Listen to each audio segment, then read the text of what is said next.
Fala galera, boa tarde, bom dia, boa noite, tudo bem com vocês? A gente vai começar agora uma aula sobre um conteúdo de termoquímica que é bem simples e bem introdutório, que é o calor de reação e a entalpia, tá? Então vamos começar aqui. Vamos entender o que é o calor de reação.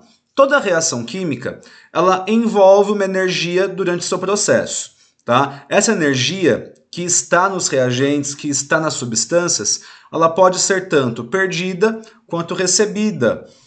Dependendo do que acontecer, esse processo vai ser ou exotérmico ou endotérmico. Então, se essa energia, se esse calor da reação for liberado, ele está saindo de um processo exotérmico.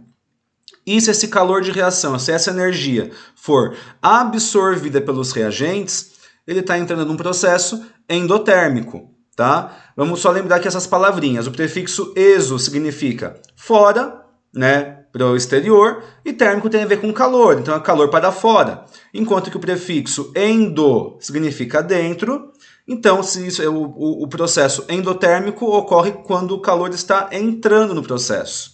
Tá?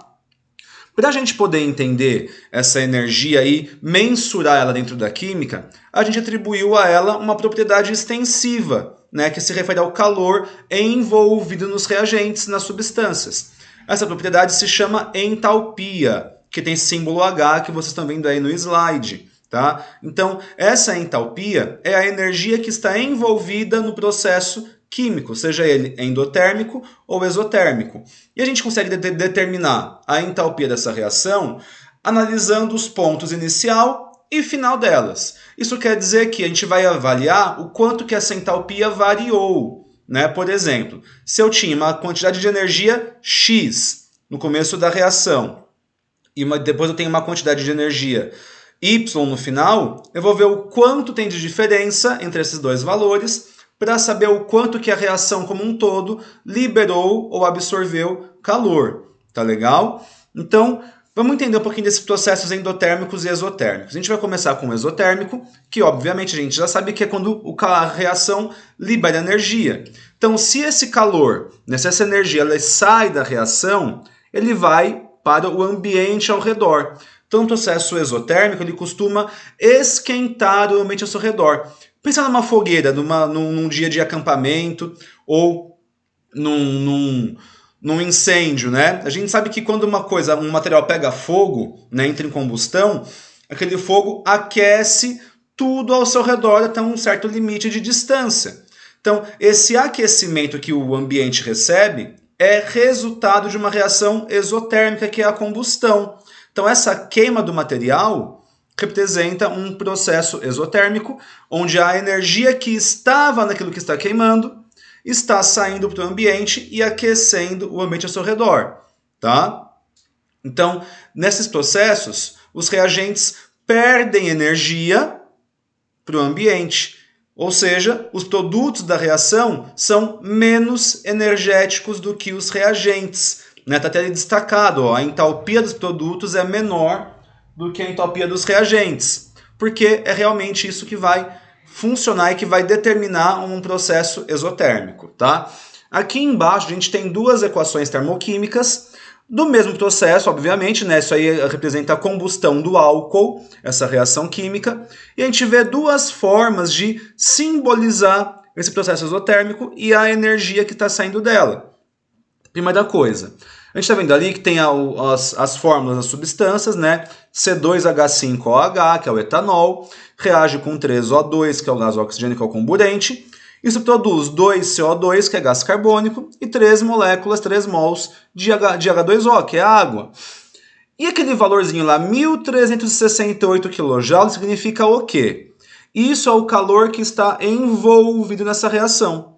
E que, como ela é uma reação exotérmica, ele acaba saindo dos reagentes junto com os produtos.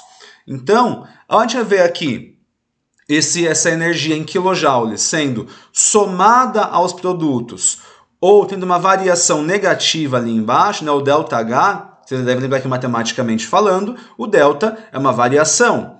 Então, ΔH é uma variação da entalpia. Sendo ela negativa, isso representa uma reação exotérmica. Por quê? Vamos pensar no seguinte. Se a entalpia do produto, né, ela vai ser menor que a dos reagentes, porque teve perda de energia, o que a gente vai aqui raciocinar? Valores aleatórios, tá, galera? Imagina que a energia dos reagentes, a entalpia dos reagentes, valia 50, tá? Aí, ao perder energia, nos produtos ficarão apenas 20 de entalpia. Então, eu tinha 50 nos reagentes e 20 nos produtos.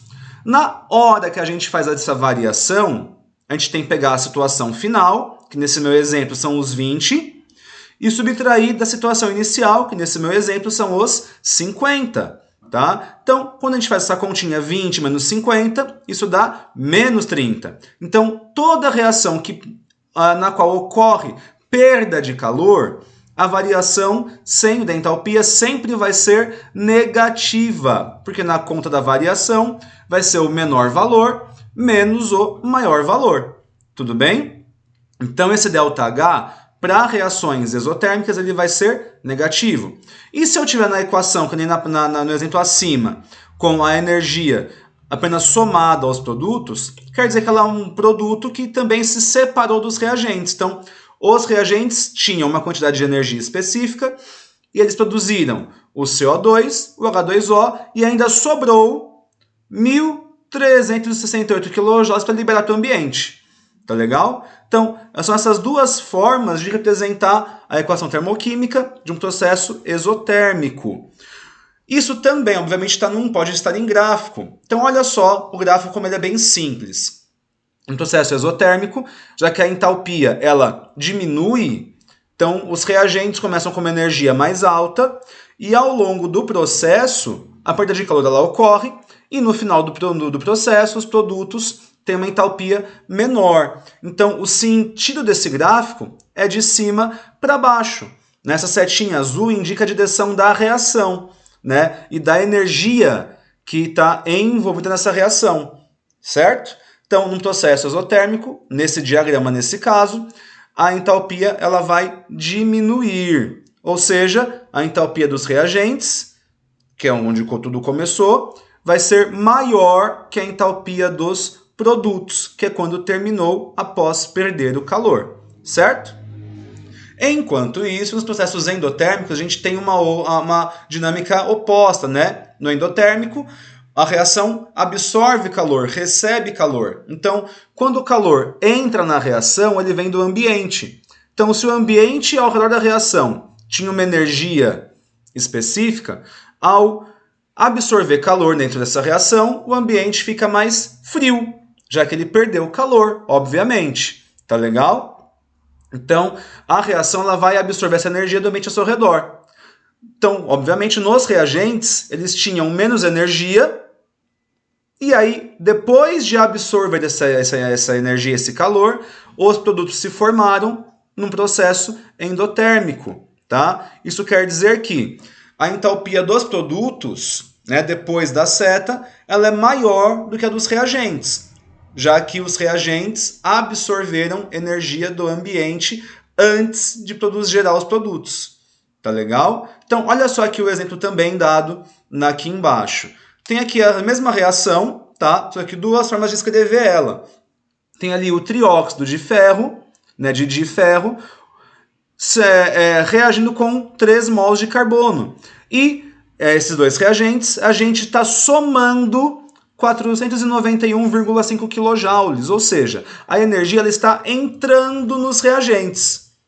Para quê? Para que tudo isso se misture e gere produtos mais energéticos do que eram os reagentes antes, que no caso são os 2 mols de ferro e os 3 mols de monóxido de carbono, nesse exemplo. Tá? Então, num processo endotérmico, a entalpia, né, essa energia envolvida, ela pode ser escrita dentro, né, junto com os reagentes. Lembra que no exotérmico ela estava junto com os produtos, né? Agora no endotérmico ela está junto com os reagentes. E se eu quiser separar essa entalpia numa variação, ela vai ser positiva, porque já que está absorvendo energia, a entalpia dos produtos vai ser maior que a dos reagentes. Então, no cálculo da variação, o maior valor que é dos produtos subtrai o menor, que é o dos reagentes. Então, de novo, um exemplo com valores aleatórios. Vamos supor que eu tinha uma entalpia dos reagentes que valia 30. E aí, para poder fazer a reação acontecer, ele absorveu 50 kJ do ambiente. Isso quer dizer que, no final do processo, tinha os 30 dos reagentes, absorveu mais 50 do ambiente, então nos produtos eles aqui ali acumularam 80 kJ. Então na hora que você for tirar a entalpia dos produtos e a dos reagentes, você vai ter 80 menos 30, que vai dar os 50 kJ absorvidos nessa variação. Tudo bem?